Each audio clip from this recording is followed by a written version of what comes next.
Sagittarius.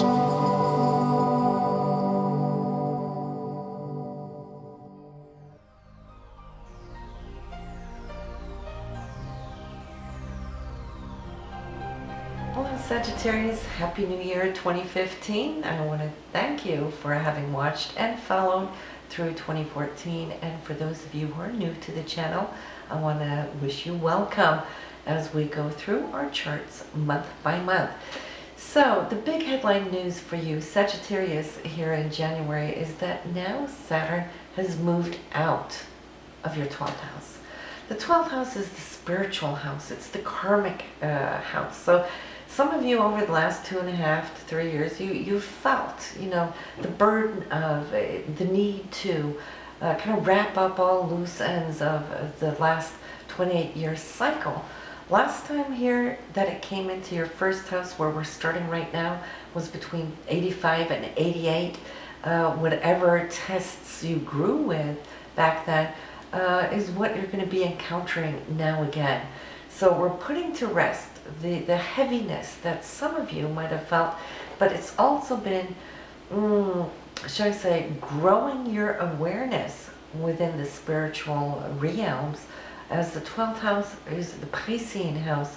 So I feel that what you've come out of right now is having mastered a lot more of your higher, should I say, chakras, opening them up, seeing how things are connected, the consequences of actions and so forth, on the big scale, from one lifetime to another, right? And also in the small terms.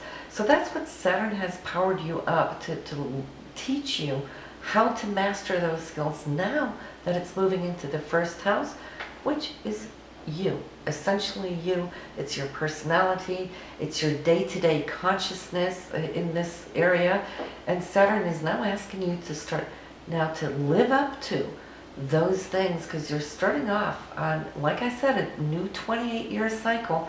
Whatever you do now, as Saturn is moving through this area, it's going to be the consequences throughout what you're going to be tested by Saturn through the other houses. So it's important. It's the foundation of the castle. You can't put the roof on top first. It will collapse, right? So Saturn may, yes, give you challenges, but if you choose to see them as challenges, you'll be up against the rings. Think about the rings around Saturn. It feels like you can be blocked. However, the trick to Saturn is don't feel you're up against the wall. Don't see it as being challenged. See it as an opportunity to grow. This is when Saturn's going to work with you, support you, have your back.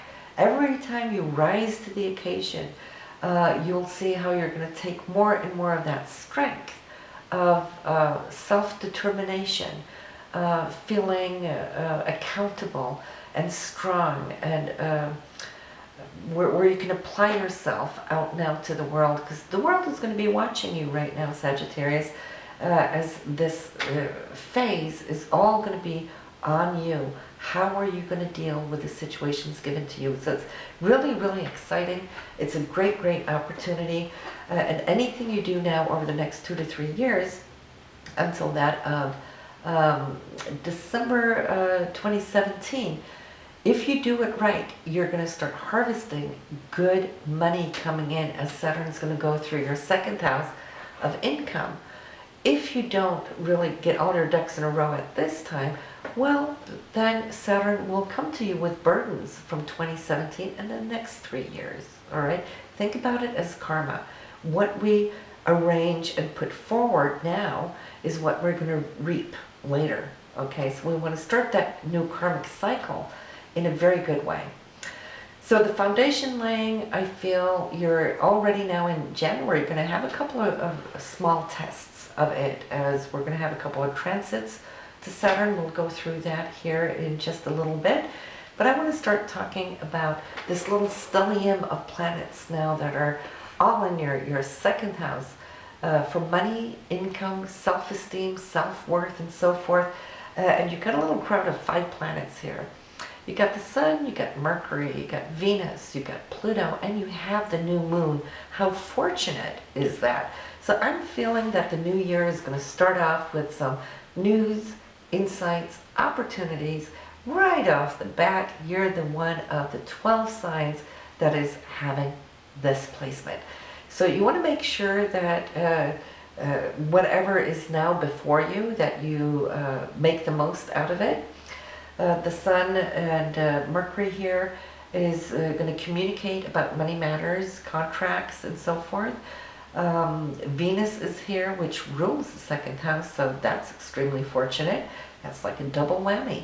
And Venus rules money, as it also rules love. So you can come to see that this month here, and then with the new moon intentions that we're going to be putting down on January 20th, that gives you like 3 weeks to feel how these energies are pulsating and working together, and derive the best from it, and then set your intentions and say, this is exactly how I want the rest of the year to be. Because when they move out of this area, the energy that you lay down is what is going to take you through the rest of your chart and will still be functioning as an income, but your focus is going to be on other areas. See what I'm saying?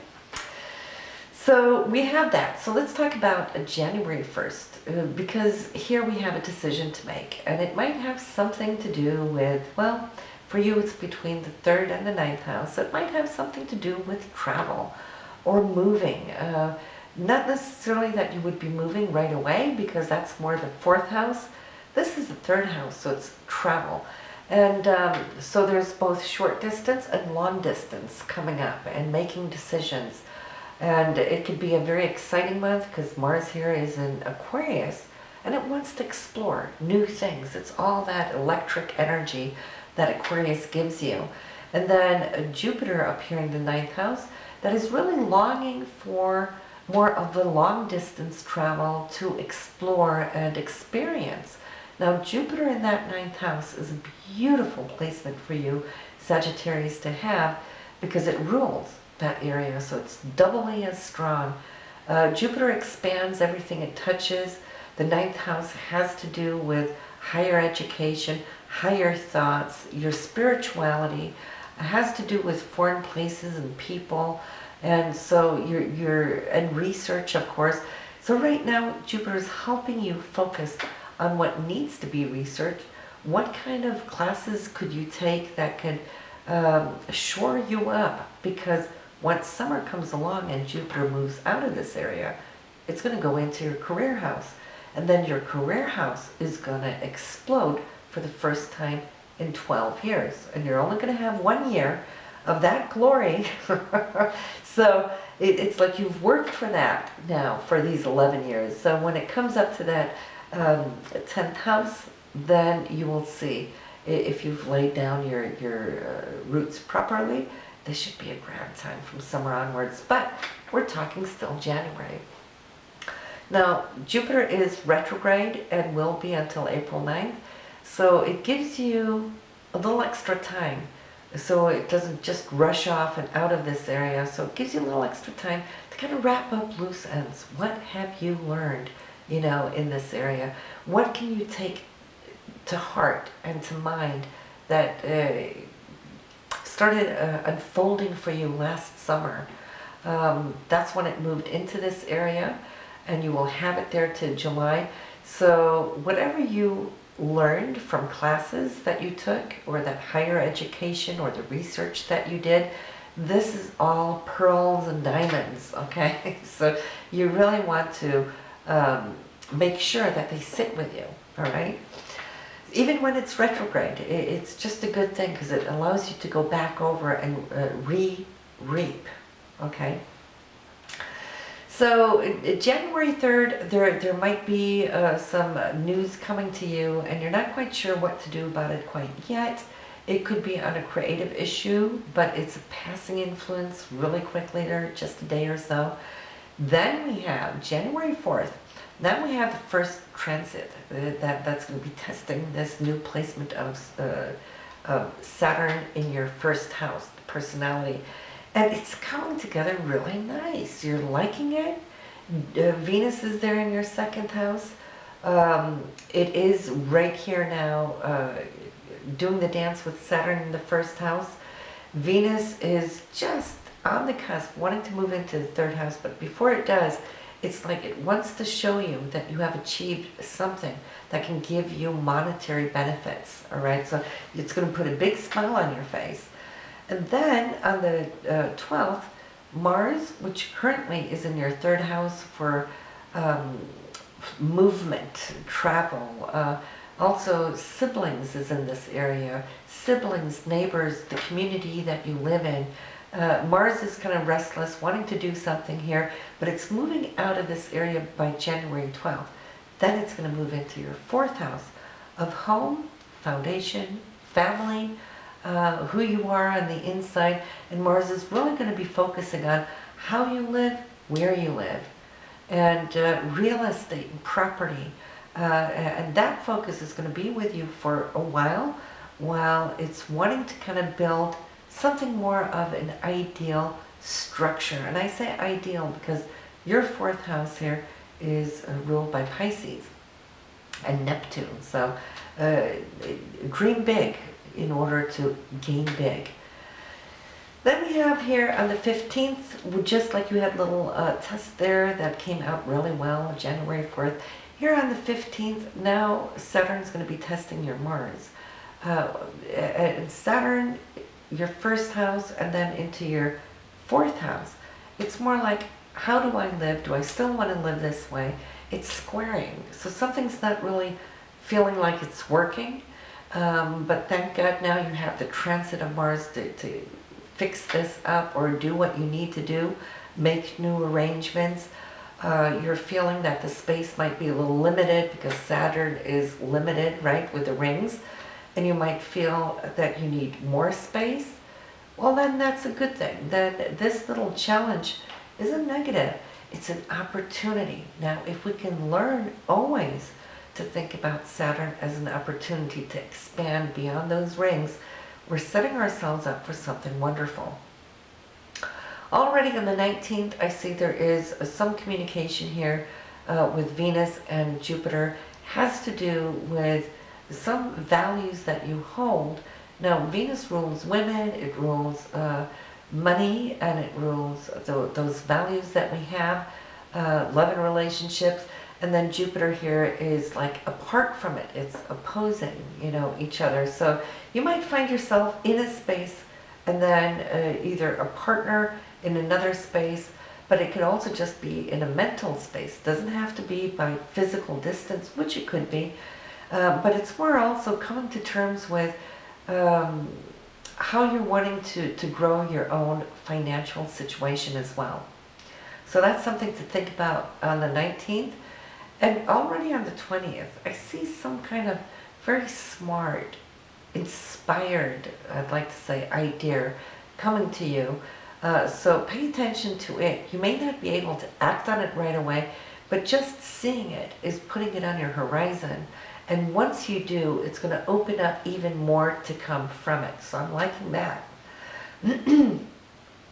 Now, Venus on the 21st is moving into Aquarius. It's out of that second house of income. It's moving into where Mars was, for travel and communication. Now Venus is in here, and yes, travel and communication is still here within you, as it has been with Mars.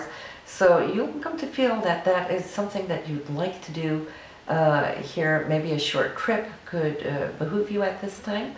We also do have the Sun and Saturn meeting up, so you're going to get some feedback or response on the 23rd, which is going to leave you feeling strong, capable, that you've lived up to something, you've powered through on something, and it's all about reaching those good, positive fruits that makes everything worthwhile, that we don't see necessarily as work. Saturn can keep us working. It's more a labor of love when we see those results. Beautiful day for you there, 23rd. Then we have the 28th, some good news, unexpected news.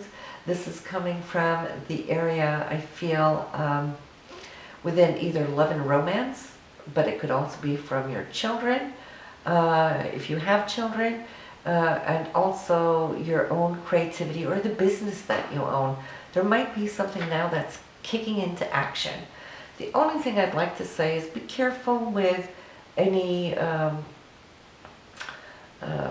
signatures. You don't want to sign anything because Mercury is retrograde here from January 21st to that of February 11th. And it is in this sign of Aquarius. So, you know, anything, I think I mentioned it earlier in the video, or it could be the last video, but Uranus, Aquarius rules technology, so you do definitely not want to go buy any technical equipment because that can turn out to become quite funky. And so yeah, be aware of that though, but it is a good time to travel, catch up with people of the past in this time period. Then at the end of the month, we have you, here we go again, Saturn is going to test you, and you can do it because now you're starting to understand it's not being tested, but it feels like it, like a mentor or somebody you think knows better than you know, like supervisor, boss, it could be the government, whatever it is, there's always that apprehension, how am I being viewed? But the thing is, you already know how good you are, Sagittarius, and on this very same day where you might be presenting something, you'll see that Mars and Pluto together doing the beautiful dance here. So they're siding with each other and they're supporting you.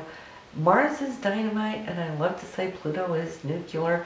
Those two together is going to power you through, so have no worries. Say if you have an exam or a presentation or something, or you're up against a new situation, you're going to do it fantastically. Really love to see that. So that is pretty much what we have here now for you in January, Sagittarius. But I'd like to say, go listen to your partner's chart this month.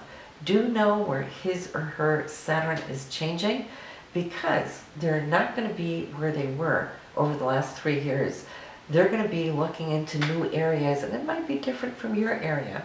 And change is always good, but we like to know where our partner's focus is changing so that we can more interact with it and be supportive of it.